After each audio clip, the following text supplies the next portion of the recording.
Bonjour et bienvenue dans cette vidéo consacrée à l'ingénieur en aérospatial, un métier de rêve du domaine de l'ingénierie. Tout au long de cette vidéo, nous allons répondre aux différentes questions suivantes. Qu'est-ce qu'un ingénieur en aérospatial? Quelles sont ses activités et ses fonctions? Comment devient-on ingénieur en aérospatial? Puis quel est son salaire? Allez top, c'est parti! Qu'est-ce qu'un ingénieur en aérospatial? Un ingénieur en aérospatial est un professionnel spécialisé dans la conception, le développement, la fabrication et la maintenance des systèmes aérospatiaux. Cela englobe deux domaines principaux, l'aéronautique, qui concerne les aéronefs tels que les avions, et l'astronautique, qui se rapporte aux véhicules spatiaux, y compris les satellites et les fusées. Les ingénieurs en aérospatial travaillent sur une variété de projets, allant de la conception d'aéronefs commerciaux aux systèmes spatiaux complexes. Leur travail englobe plusieurs disciplines de l'ingénierie, y compris la mécanique, l'aérodynamique, l'électronique, la dynamique des fluides, les matériaux, la thermodynamique, etc. Le secteur aérospatial et le secteur aéronautique sont souvent considérés comme une seule et même chose et de nombreuses personnes utilisent les termes de manière interchangeable. Bien qu'il y ait un certain chevauchement, ce n'est pas exactement la même chose. Il s'agit en effet de disciplines et de secteurs différents qui traitent d'activités connexes, mais ce ne sont pas les mêmes. L'aéronautique, ce terme se rapporte spécifiquement à la conception, à la fabrication et à l'exploitation des aéronefs qui opèrent dans l'atmosphère terrestre. Il englobe principalement les avions, qu'ils soient civils ou militaires. Ainsi, l'aéronautique concerne les technologies et les sciences liées à la navigation dans l'atmosphère, mais pas nécessairement au-delà. Par contre, l'aérospatial, ce terme est plus large et englobe à la fois l'aéronautique et l'astronautique. L'aérospatial concerne l'étude, la conception et la production de véhicules qui peuvent opérer aussi bien dans l'atmosphère terrestre que dans l'espace extra-atmosphérique. Ainsi, il englobe non seulement les avions, mais aussi les véhicules spatiaux tels que les satellites, les sondes spatiales, les fusées, et tout autre équipement conçu pour fonctionner dans l'espace. Quelles sont les activités et les fonctions d'un ingénieur en aérospatial? Les activités et les fonctions de l'ingénieur en aérospatial que nous allons voir dans cette partie démontrent la diversité et la complexité de son travail. Il doit avoir une compréhension approfondie des principes d'ingénierie ainsi que des compétences techniques spécialisées. Les ingénieurs en aérospatial peuvent travailler dans des entreprises aérospatiales, des agences gouvernementales, des laboratoires de recherche, des institutions académiques ou même des entreprises privées développant des technologies spatiales. Leur travail est essentiel pour l'avancement de l'exploration spatiale, du transport aérien et de la technologie aérospatiale en général. Nous vous présentons dans cette partie une liste des activités principales qu'un ingénieur en aérospatial peut exercer.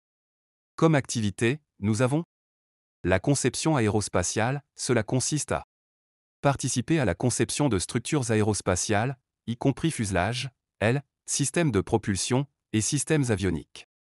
Utiliser des logiciels de modélisation 3D et de simulation pour visualiser et analyser les conceptions. Ensuite, nous avons la dynamique des fluides. Appliquer les principes de la dynamique des fluides pour optimiser les performances aérodynamiques des aéronefs. Effectuer des simulations pour étudier le comportement des fluides autour des surfaces aérospatiales. Ensuite, nous avons les systèmes de propulsion. Concevoir et développer des systèmes de propulsion, y compris des moteurs à réaction, des moteurs à hélice, et d'autres systèmes de propulsion innovants. Optimiser l'efficacité énergétique et la puissance des systèmes de propulsion. On a aussi les tests et la validation. Superviser les tests de prototypes pour évaluer la performance et la sécurité des conceptions. Analyser les données de test et apporter des modifications aux conceptions en fonction des résultats. On a aussi les systèmes avioniques.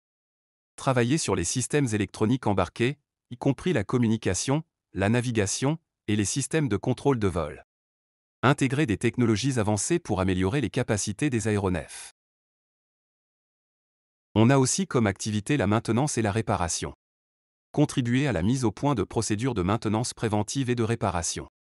Collaborer avec les équipes de maintenance pour résoudre les problèmes opérationnels.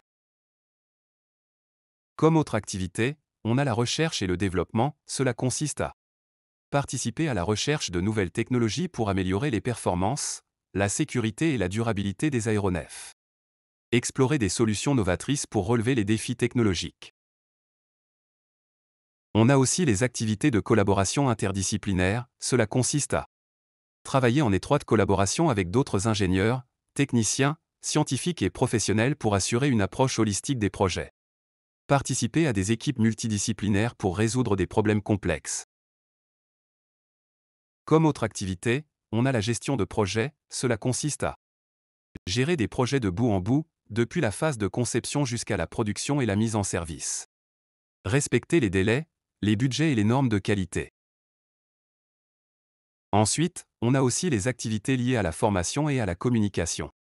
Fournir des formations techniques aux équipes et aux partenaires. Communiquer efficacement avec des intervenants variés, y compris des clients, des équipes de conception et des responsables de projet. En parlant de fonctions, voici quelques exemples que peut occuper un ingénieur en aérospatial.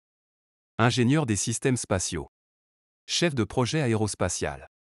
Directeur des opérations aérospatiales. Directeur de la propulsion. Etc. Comment devient-on ingénieur en aérospatial? Pour devenir ingénieur en aérospatial, il est généralement nécessaire d'obtenir un diplôme de niveau Bac+5, c'est-à-dire un diplôme d'ingénieur ou un master en génie aérospatial ou dans une discipline connexe.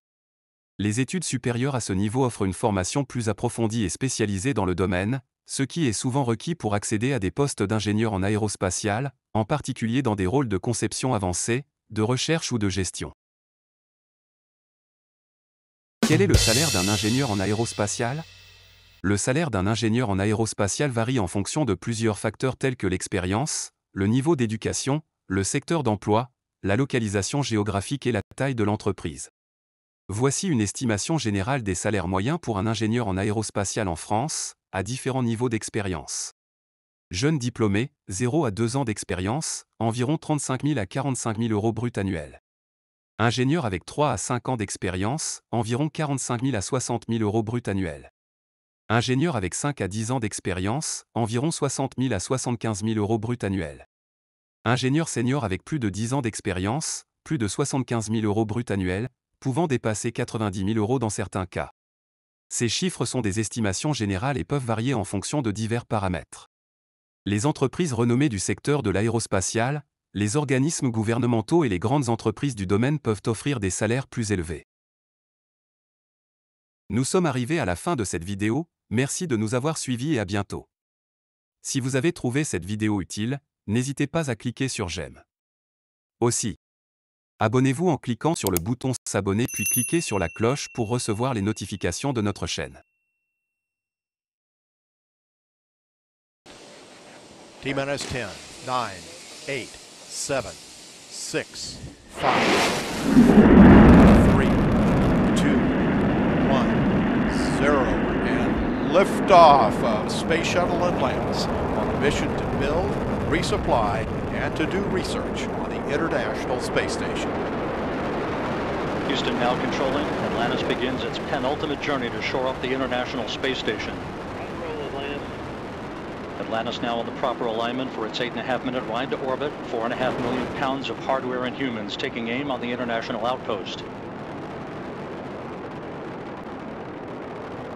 30 seconds into the flight, Atlantis almost 2 miles in altitude, almost 6 miles downrange from the Kennedy Space Center already, traveling 500 miles an hour.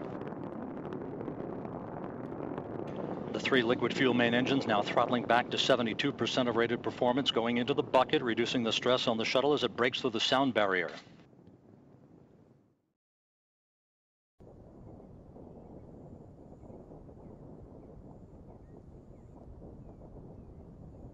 Atlantis now beginning what is known as the pre-flare maneuver. It will pull the nose up a little bit right before it hits the runway.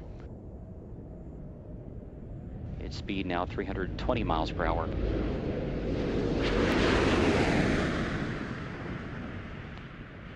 The gear is down and locked.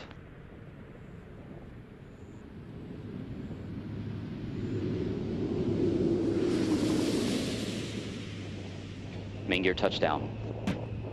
Atlantis' nose being now rotated down toward the runway. The chute being deployed. And nose gear touchdown.